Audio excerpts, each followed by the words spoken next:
Yes. Yes, I know what you think, guys. Yes, I chose this title to actually um, trigger the bitchiness in you and the snowflakeness in you. Okay, so if that worked, well, I succeeded. Yes, so that's exactly it. You don't need a hair transplant to feel confident. I've made a video in the past when it comes to embracing baldness. I think it was that video. You can check it out. You can add some attention to it. I think you will change your life for the better. But if not, yeah. So you don't need to do hair transplant to feel confident about yourself, simply because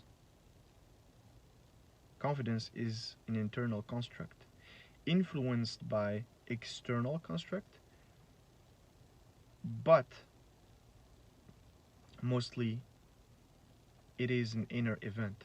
Just like resilience, you cannot really quantify resilience, you know, or your ability to face adversity.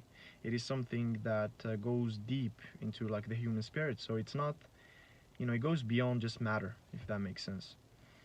Anyways, so for that reason, confidence need to be worked internally. A lot of people, you hear them say, "Oh, I work 40 hours a week and I hustle, I grind." But the thing is, they grind, they hustle 40 hours a week externally, but when it comes to their inner work or their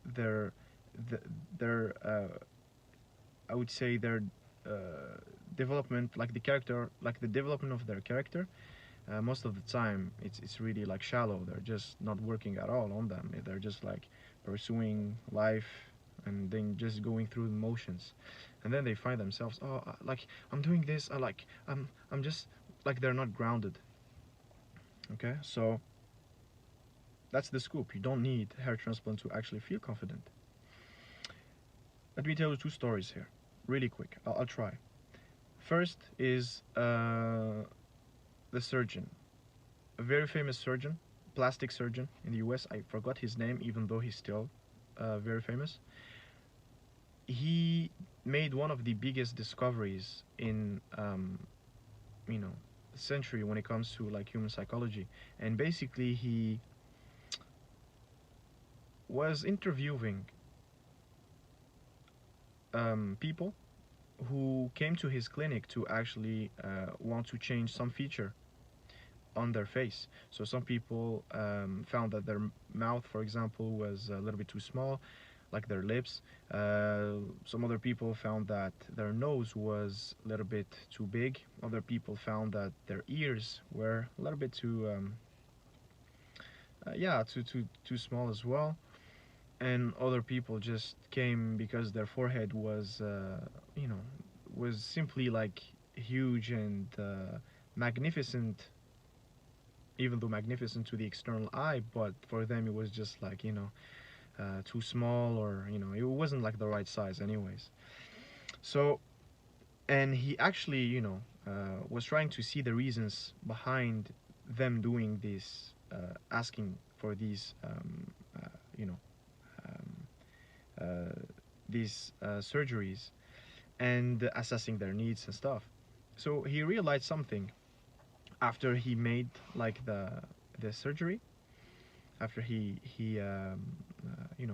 did the surgery on them.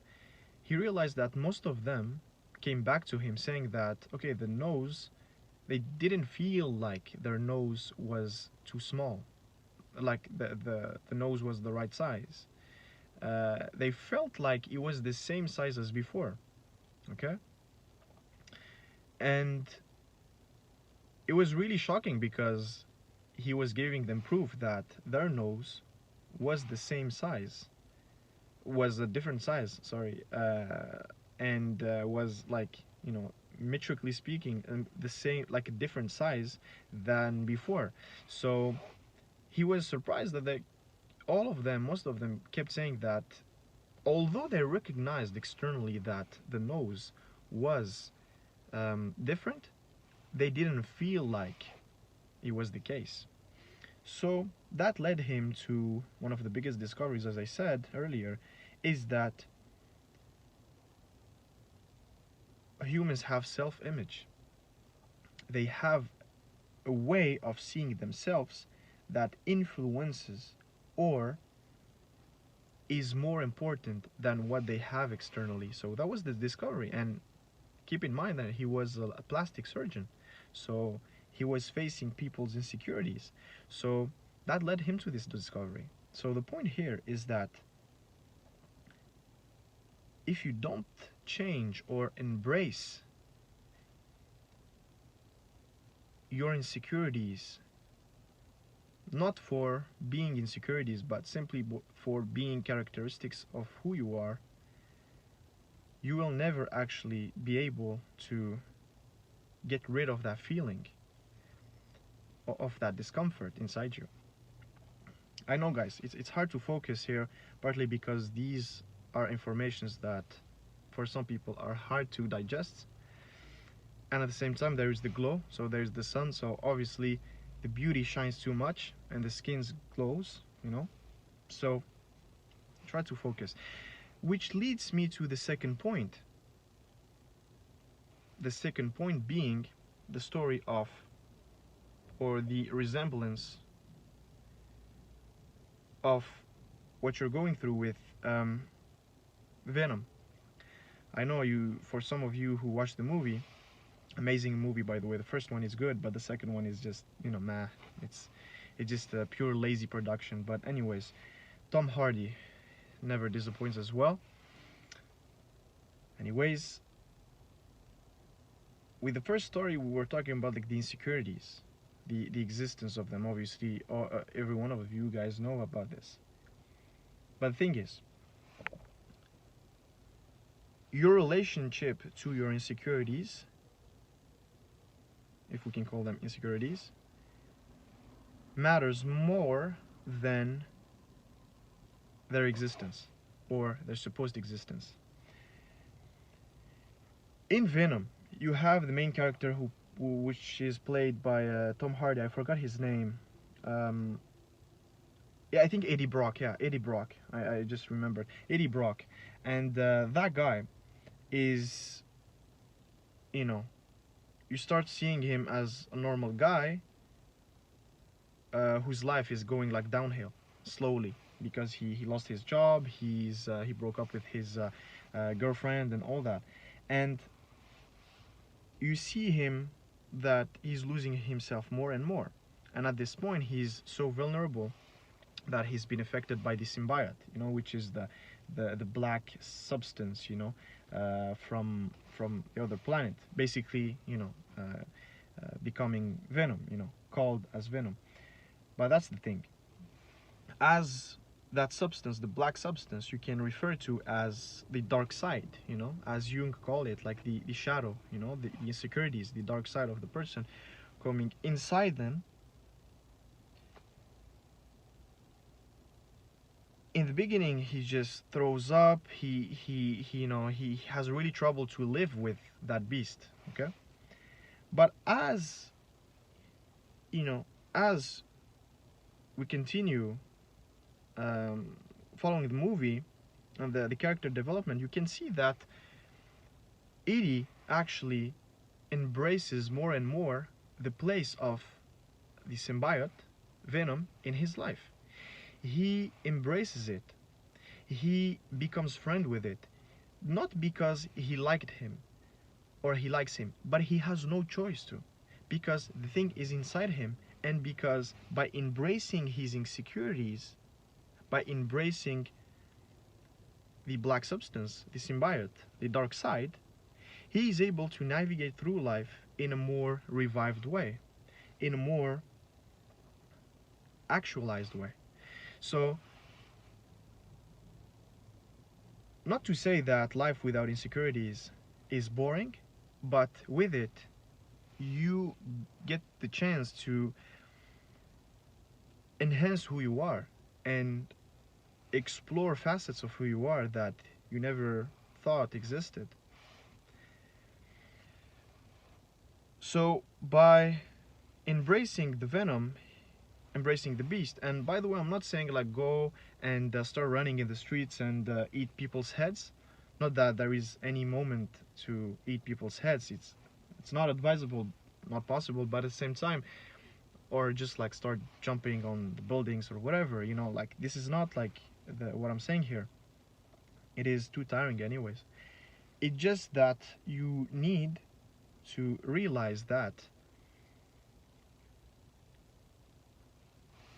you need, just like Edie became friend with Venom, you can also become, and you should become friend with that which you perceive as insecurity, because by seeing it as a strength, by seeing it as a strength, it being your weakness or insecurity or your dark side, by embracing it, by making room for it, by accepting it, by not judging it, by simply saying, okay, this is me, this has always been me, and it was my way of seeing myself that I was wrong, wasn't like the thing that I had. Because in life we're given cards to deal with, whether we want it or not. Just like Edie, he didn't want to be infected by the symbiote, he never asked for it, but once he got there, the symbiote felt place, he felt like he could live there, he could thrive. That's the thing. It's not about just surviving. The symbiote just didn't just survive. He thrived in Edie's body. That's the thing. That's the beauty of the thing. In order to thrive, you need to accept your dark side. This is the moral of the story, which is amazing, which is beautiful. That's why I do tend to love like Marvel movies, and probably I would do like some analysis of movies like that, because it is one of my deepest passions, and I think it can help you see so many commonalities in life when you understand it from the right angle, from the right light, you know. So yeah, so for me it was such a deep, you know, discovery. So keep in mind that these two stories here outlined here is to simply make you realize that in order to thrive, you need to actually be comfortable enough with your insecurities, with your shadow, with your dark side, by embracing it, by creating a smaller distance with it in your heart, by making room for it, not to be dominated or consumed by it, by simply by hugging it in a way.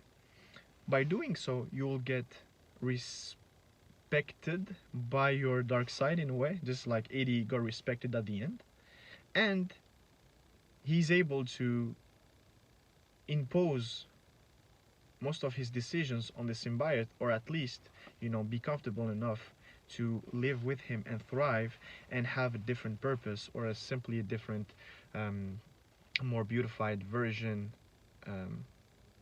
of who he is, who he were, you know, who he was. So yeah, keep that in mind, guys. So to summarize, you don't need to do hair transplant to actually feel comfortable about yourself. If you need to get rid of your hair, just do it, you know, don't think too much about it. If you know, you need to trim it here and there, you know, on some sides, do it as well. The goal here is to simply realize that you need to not sacrifice your authenticity for external reasons. You need to be coherent with who you are and go in accordance to who you are moment to moment, by adapting. This is the key word here, adapting to your situation, adapting to who you are, and not compromise on your authenticity here. So because of how some people do stuff, or because of how society is trying to wiring people. So keep that in mind, guys. And until next time,